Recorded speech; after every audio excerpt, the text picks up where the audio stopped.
Hi అండి. అందరూ బాగున్నారండి. అందరూ బాగోవాలి, అందులో మనం ఉండాలి. ఇది పుదీనా అండి. పుదీనా నాకు తెలిసిన వాళ్ళు పంపించారు. ఏంటంటే వాళ్ళ దొడ్లో బాగా పెరిగిందంటండి. ఫ్రెష్ది, ఇందులో మందు పిండి ఏమి వేయింది. తెలిసిన వాళ్ళు పంపించారు. అయితే ఇది కొయ్యాలంటే కొంచెం కష్టమే కదండి. ఇక్కడ నలుగురం కూర్చున్నాం మేము. మా హస్బెండ్ కూడా హెల్ప్ చేశారు పుదీనా కొయ్యడంలోనూ. ఈలోపు మా కోళ్ళ మామిడికాయ చెక్కి ఉప్పు కారం వేసి తెచ్చిందండి. ఈ పుదీనా కోస్తూ తలకో ముక్క తిందామని తీసుకున్నాం. నేనైతే బాబోయ్ పుల్లగా ఉందండి. నేను అంత పులుపు తినలేను. నాకు అంత పులుపు తినలేక నేనైతే కళ్ళు మూసేసుకున్నానండి. మా హస్బెండ్ మా కోళ్ళ పర్ర తినేశారు. వాళ్ళకి పులుపు అనిపించలేదు. వాళ్ళకి ఇష్టం మూల అలా తినేశారు. నాకు స్వీట్ ఇష్టం వల్ల నేను అంత పుల్లగా తినలేకపోయాను.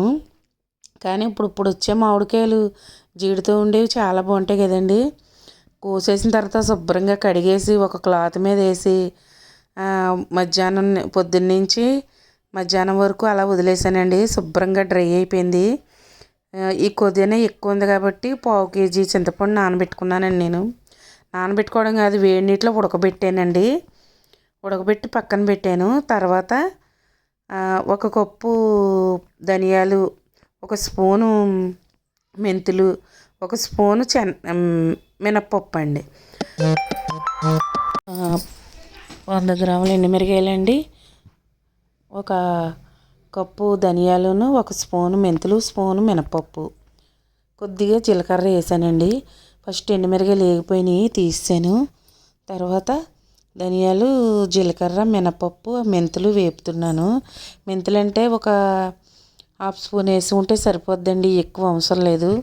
మిగిలిన ఆయిల్లో నేను ఎండబెట్టుకున్న పుదీనా ఉంది కదా, ఎక్కువ క్వాంటిటీలో ఉందండి. నేను ఊరు వెళ్తున్నానని ఇలా నిలవ ఉండేవన్నీ చేసి పెట్టుకుని వెళ్తున్నానండి. ఒక 1 వీక్ నేను హైదరాబాద్ వెళ్తున్నాను. దానికోసం ఇవన్నీ చేసి పెట్టుకుంటున్నాను. దీంట్లోకి సరిపడగా ఉప్పు, బెల్లం, వేగిపోయిన ఆకు, 1/2 కేజీ చింతపండు నీటిలో ఉడకబెట్టానండి. ఉడకబెట్టి పక్కన పెట్టాను. మరి చన్నీళ్ళు పోతే పచ్చడి అనేది పాడైపోతుంది కదండి, అందుకుని. ఇప్పుడు నేనైతే పండు మిరగాయలు తీసుకున్నానండి, 1/2 కేజీ. అవేమో మిక్సీ పట్టి పక్కన పెట్టాను. అది తర్వాత అదే మిక్సీలో ఇప్పుడు నేను ఈ పచ్చడి అనేది ప్రిపేర్ చేసుకుంటున్నాను.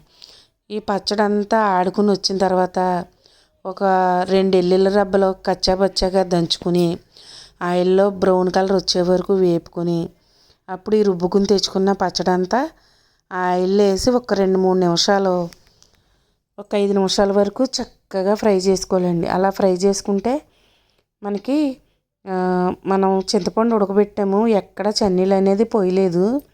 ఇలా ఉడకబెట్టడం వల్ల ఈ పచ్చడి అనేది ఒక 15 రోజుల వరకు నిల్వ ఉంటుంది.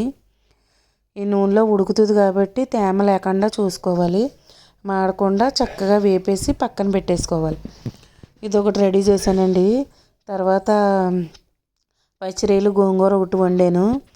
ఇలా చేసి పెట్టుకుంటున్నాను. ఊరు వెళ్తున్నాను కదా, కొంచెం సేఫ్ సైడ్ ఇంటి దగ్గర ఉన్న వాళ్ళకి. ఇది చల్లారిన తర్వాత ఒక బాటిల్లో తీసుకుంటాను. తర్వాత పచ్చిరొయ్యలు మా కోళ్ళ పెద్దనాన్నగారు పచ్చిరొయ్యలు తీసుకొచ్చారండి. తీసుకొస్తే నేనేమో బుర్రలో పైన సెల్స్ తీసేస్తున్నానండి. మా కోళ్ళేమో నరాలు తీసేస్తుంది. వాటికి ఉండే నరాలన్నీ. ఇవి నరాలు తీయడం పెద్ద పని కదండి. ఇలా మొదట్లో పట్టుకుని లాగితే చక్కగా ఈజీగా వచ్చేస్తాయి. చక్కగా అన్నీ చేసేసి నీట్గా వాష్ చేసుకుని తెచ్చుకున్నానండి. ఇప్పుడు దీనికి ఒక 1/2 కేజీ ఉల్లిపాయలు, అంటే మ్యాక్సిమం ఒక 4 ఉల్లిపాయలు, పచ్చిమిరకాయలు ఎక్కువ వేసుకోవాలండి గోంగూర కాబట్టి. నేను ఒక 6 పచ్చిమిరకాయలు వేసుకున్నాను. కొంచెం ఉప్పు, పసుపు, ఉల్లిపాయ చక్కగా మనం దోరగా వచ్చే వరకు వేపుకోవాలండి. దోరగా వేపుకుంటే కూర అనేది టేస్ట్ బాగుంటుంది. మ్యాక్సిమం పచ్చిరొయ్యలు, గోంగూర ఎవర్ గ్రీన్ అనుకోండి. కూర అనేది ఎవరో పేరు పెట్టడానికి సరిపోరు. అది ఎప్పటికీ కూడా ఎవర్ గ్రీనే పచ్చిరొయ్యలు, గోంగూర అనేది. చక్కగా నీట్గా చేసి పెట్టుకున్నాం కదండి. ఆ పచ్చిరొయ్యలు వేసుకుని ఉల్లిపాయలు బాగా వేగిన తర్వాత ఇవి కూడా వేసుకుని చక్కగా వాటర్ ఇంకే వరకు పెట్టుకోవాలి. తర్వాత ఒక పెద్ద స్పూన్ అల్లం వెల్లుల్లి పేస్ట్ వేసాను. కొంచెం ధనియాల పొడి, జీలకర్ర పొడి, కొంచెం గరం మసాలా కూడా వేస్తాను. చక్కగా ఇవన్నీ కూడా ఈ మసాలాలో ఫ్రై చేయాలి. ముందుగానే 3 కట్టల గోంగూర నేను శుభ్రం చేసి కడిగి ఉడకబెట్టి పక్కన పెట్టుకున్నాను స్మాష్ చేసి. ఇప్పుడు తగినంత కారం వేసి చక్కగా కొంచెం వాటర్ పోసి రొయ్య అనేది ఉడకనివ్వాలండి. రొయ్య అనేది ఉడికిన తర్వాత కొద్దిగా మనం అప్పుడు గోంగూర వేసుకుందాం. గోంగూర అనేది పులుపు కదా, నేను పుల్ల గోంగూర తీసుకున్నాను. మీరు ఎప్పుడైనా కర్రీస్లో వేసేటప్పుడు పుల్ల గోంగూరే తీసుకోవాలి. ఒక చిటికెడు గరం మసాలా వేసాను. గోంగూర వేసిన దాంట్లో మరీ ఎక్కువ గరం మసాలా అవసరం లేదు, ఒక చిటికెడు వేస్తే సరిపోద్ది. కొద్దిగా ఉప్పు సరిపోలేదు, ఉప్పు కూడా వేసాను. ఇదిగో ఉడకబెట్టి పక్కన పెట్టుకున్నాను కదండి. ఇది 3 కట్టల గోంగూర పర్ఫెక్ట్గా సరిపోయిందండి. గోంగూర అయితేనే నేను తీసుకున్న రొయ్యలకి దీనికి 1/2 కేజీ రొయ్యలు ఉంటాయండి. అవి అంటే కేజీ రొయ్యలు చేసాము, 2 కేజీస్. అందులో 1/2 కేజీ వేసుకున్నాము. పులుపు అనేది పర్ఫెక్ట్గా సరిపోయిందండి. చక్కగా దగ్గరికి వచ్చేస్తుంది కదా, 1 నిమిషం ఉంచేసి అప్పుడు కూర అనేది దింపేస్తానండి.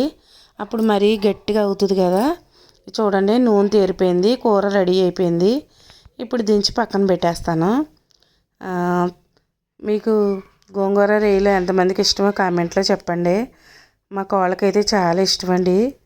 నాకు ఇష్టమే కానీ నాకు ఎలర్జీ వల్ల రొయ్యలు కానీ గోంగూర కానీ ఇలాంటిది ఏది తినట్లేదు. తర్వాత ఇడ్లీకి పప్పు నానబెట్టాను, అది కడిగేసి పక్కన పెట్టేసుకుంటున్నానండి. 1 బై 1 అన్నీ చేసేసి పెట్టేసుకుంటే ఇడ్లీ పిండి, దోశ పిండి అన్నీ ఫ్రిడ్జ్లో పెట్టేసామనుకోండి, చక్కగా మనకి ఇంట్లో పిల్లలు ఉంటారు కాబట్టి చేసుకుని తింటారు. మనం ఉన్నా లేకపోయినా అలా కొంచెం సేఫ్టీగా ఉంటుంది కదా, అన్నీ చేసి పెడితేనని ఇడ్లీ పిండి వేసేసుకుంటున్నాను. తర్వాత ఇంకా రిమైనింగ్ పనులు ఉన్నాయండి, అవి కూడా కంప్లీట్ చేసుకుంటే చక్కగా. ఇప్పుడు ఇవన్నీ చేశాను కదండి, ఇప్పుడు గిన్నెలు అనేవి క్లీన్ చేసేస్తున్నాను. మళ్ళీ ఎక్కువ అయిపోతే మళ్ళీ చేయడం ఇంకా కష్టమైపోతుందని సగం ఉన్న గిన్నెలు క్లీన్ చేసేస్తే మళ్ళీ ఉన్నాయి, మళ్ళీ రెడీ అయిపోతాయి.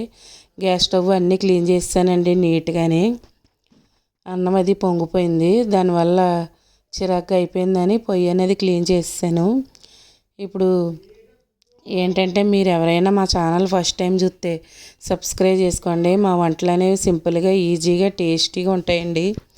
తక్కువ ఇంగ్రీడియంట్తో సింపుల్గా అయిపోయేలా ఉంటుంది. మీకు నచ్చినట్టయితే లైక్, షేర్, సబ్స్క్రైబ్ చేయడం అస్సలు మర్చిపోవద్దు. చూడండి, ఛానల్లోకి వెళ్ళి మీకు నచ్చినట్టు ఉంటే కనుక లైక్ చేయండి, షేర్ చేయండి, సబ్స్క్రైబ్ చేయండి. లేకపోతే మీ ఇష్టం. తర్వాత ఈ గిన్నెలన్నీ క్లీన్ చేసేసామనుకోండి మనకి ప్రశాంతంగా ఉంటుంది మనసుకి. నేను ఎప్పుడూ చెప్తూ ఉంటాను కదా, నాకు గిన్నెలు ఎక్కువ ఉంటే మనశ్శాంతిగా ఉండదని. అందుకని అవి క్లీన్ చేసేసాను అనుకో, ఒక పని అయిపోతుంది. పప్పులు అవి రుబ్బుకున్నాం కదా, ఎక్కువగా ఉంటాయి. తర్వాత మళ్ళీ సాయంత్రం అయిందండి. చక్కగా మా చంటిబాబు లెగిసాడు. లెగిసిన తర్వాత చక్కగా వాడికి దానిమ్మ జ్యూస్ ఇవ్వాలి కదా, చక్కగా వాడికి దానిమ్మ జ్యూస్కి రెడీ చేసేస్తున్నానండి.